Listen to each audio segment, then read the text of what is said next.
एक गांव था देखने में सुंदर, लेकिन उसके पीछे छुपे थे ऐसे राजा जो किसी को भी कांपने पर मजबूर कर दें। उस गांव का नाम था ढोलपुर, जहां के लोग कहते थे कि आधी रात को अगर तुम्हें ढोलक की आवाज सुनाई दे तो समझ लेना कि थुंग थुंग आ गया है। थुंग थुंग कोई आम इंसान नहीं था। उसके चेहरे पर अजीब सी मुस्कान, आंखें बड़ी बड़ी जिन्हें देखकर कोई भी डर जाए, और हाथ में एक पुरानी ढोलक। रात के ठीक 2 बजे वो गांव की गलियों में घूमता और अपनी ढोलक बजाता। आवाज सीधी कानों से दिल तक उतर जाती, धीमी, डरावनी और लगातार।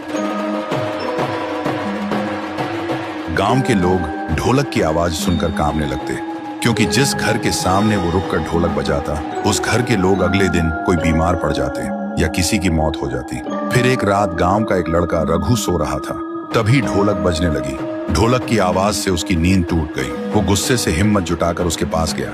रघु ने कहा, कौन हो तुम और क्यों ढोलक बजा रहे हो?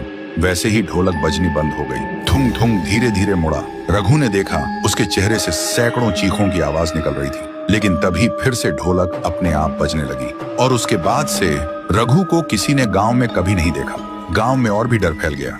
कोई भी रात को 2 बजे बाहर निकलने की हिम्मत नहीं करता था। लोग दरवाजे और खिड़कियां बंद करके सोने लगे, क्योंकि ढोलक की आवाज इतनी डरावनी थी कि पूरा शरीर कांप उठता था। उसी गांव में एक लड़की थी, गौरी। उसका भाई रघु ही था। उसने कसम खाई थी, मैं पता लगाऊंगी कि मेरे भाई को थुंग थुंग कहाँ ले गया। सुबह गौरी गांव के एक बुजुर्ग के पास गई और उसने पूछा, दादा, थुंग थुंग कौन है? बुजुर्ग कांपते हुए बोला, बेटी, थुंग थुंग कभी इस गांव का ढोल किया था, लेकिन 80 साल पहले एक शादी में ढोलक बजाते बजाते अचानक मर गया था। कहते हैं तब से उसकी आखिरी सांस उसी ढोलक में कैद हो गई, और तभी से वो आधी रात को ढोलक बजने लगती है। गौरी अब समझ गई थी कि वो एक भूत है, लेकिन फिर भी उसने तय किया कि वो उसी जगह जाएगी जहां वो शादी हुई थी। फिर रात के ठीक 2 बजे जब गांव में ढोलक बजनी शुरू हुई, गौरी ने हिम्मत जुटाई और उस आवाज के पीछे चलने लगी। अंधेरे में चलते चलते वो उस जगह तक पहुंच गई। वहां उसने देखा थुंग थुंग नाचते हुए बहुत जोर जोर से ढोलक बजा रहा था। गौरी ने कांपते हुए पूछा, मेरा भाई कहाँ है?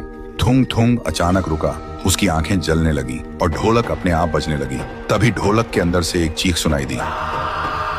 गौरी डर से भागने लगी। तभी एक आवाज आई, दीदी। गौरी रुक गई और पीछे मुड़ी। उसने देखा रघु और थुंग थुंग एक साथ खड़े थे, लेकिन वो अब इंसान नहीं था। उसका चेहरा अजीब और आंखें लाल हो चुकी थी। रघु ने धीरे से कहा, दीदी, अब मैं भी थुंग थुंग का हिस्सा हूँ और अगला नंबर तुम्हारा है।